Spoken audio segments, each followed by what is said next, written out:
कर। मनुष्य सदैव कर्म करता है और इन्हीं कर्मों के कारण उसे मान, पद, धन, प्रतिष्ठा मिलती है। अब मनुष्य सदैव प्रयास करता है कि वो अच्छे कर्म ही करता जाए।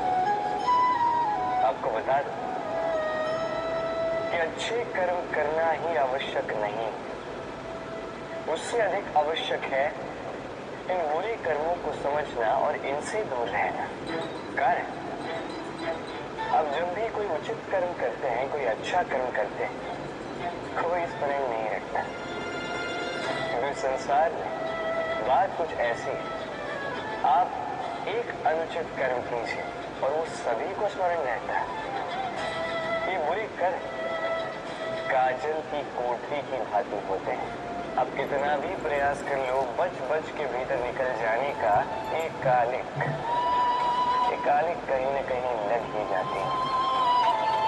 इसलिए जीवन में आप अच्छे कर्म अवश्य करें, किंतु उससे अधिक महत्वपूर्ण है इन बुरे कर्मों से दूरी बनाए रखना। ये अवश्य कीजिए। राधे राधे। बाबा के एक मित्र थे, बड़े दुखी, बड़ी विपदा में थे। क्या करें, व्यापार ठीक से नहीं चल रहा था, घर में शांति नहीं, हर स्थान पे हानि हो रही। तो वो एक ज्योतिषी से उन्होंने कहा कि आपका जो घर है ये आपके लिए अशुभ, इस घर को ही बदल दीजिए। तो उन्होंने घर बदला, फिर भी समस्या का कोई निदान नहीं। फिर किसी ज्ञानी ने उनसे कहा कि आपके जो वस्त्र है, इनका जो रंग है, ये आपके लिए हानि आकर्षित कर रहे हैं, इन वस्त्रों को जो है बदल दीजिए। तो उन्होंने वस्त्र बदल दिए, फिर भी कोई परिणाम नहीं। फिर किसी ज्ञानी से उन्होंने उनसे कहा कि आपके आसपास के जो लोग हैं ये नहीं चाहते कि आप सफल हो, ये आपके लिए हानि चाहते हैं, इनसे संबंध तोड़ दें। तो उन्होंने संबंध तोड़ दी, फिर भी जीवन में कोई परिवर्तन नहीं। तो इन्होंने घर बदला, वस्त्र बदला, संबंध बदला, कुछ नहीं बदला तो स्वभाव।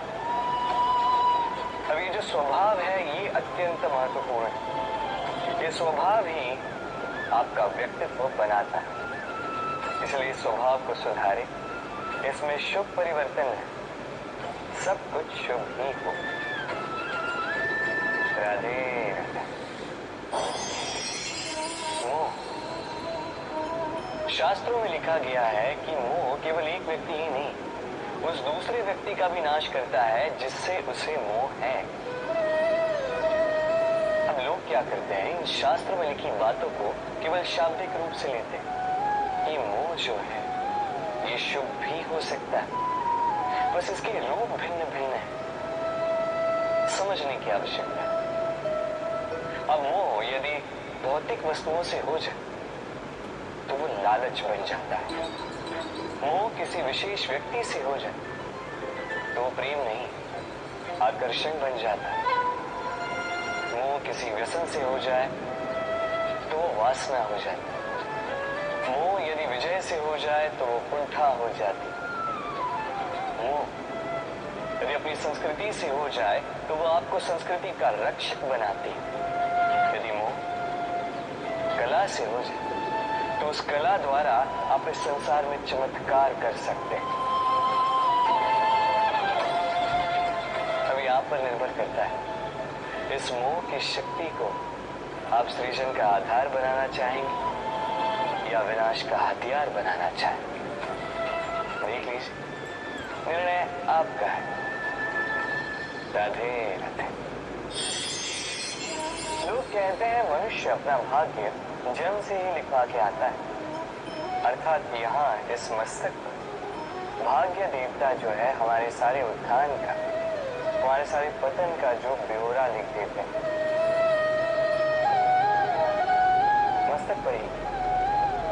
पाँव में क्यों? यदि पाँव में लिखा जाए तो हम उसे पढ़ सकते, मस्तक पे लिखा जाए तो हम नहीं, बाकी सब उसे पढ़ सकते।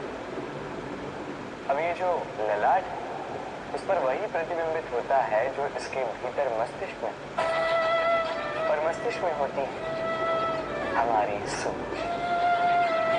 तो इस सोच का सकारात्मक होना अति आवश्यक है। इसमें विकास के लिए स्थान है, इसमें सबको साथ लेकर चलने का भाव रखें और विश्वास कीजिए आपके मस्तिष्क की सोच सफलता बनकर आपके मस्तक पर आ ही जाएगी,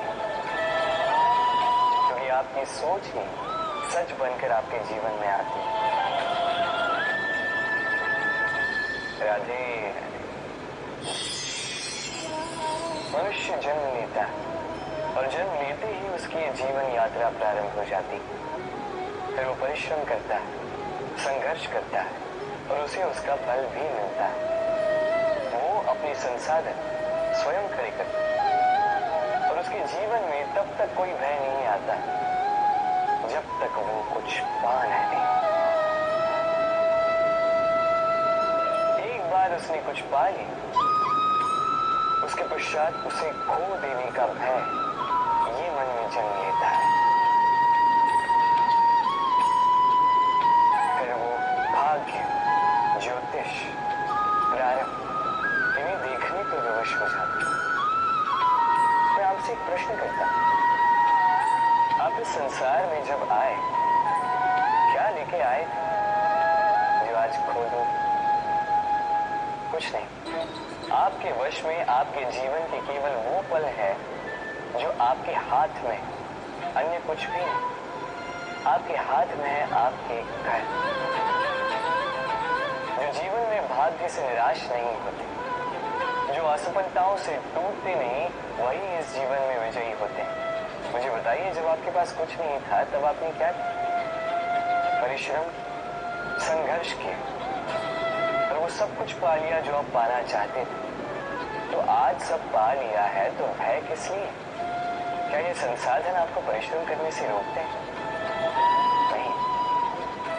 इसलिए अपने हाथों की रेखाओं में अपना मार्ग कभी ना ढूंढे, क्योंकि संसार में जिनके हाथ नहीं होते वो भी निश्चय से अपना स्वयं का प्रारब्ध स्वयं बना लेते हैं।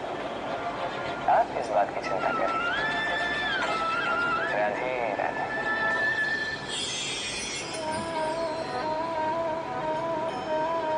लोग मुझसे सदैव कहते हैं, कान्हा अब तुम बड़े हो गए हो, अभी भी बच्चों के बीच में रहकर तुम शरारतें करते।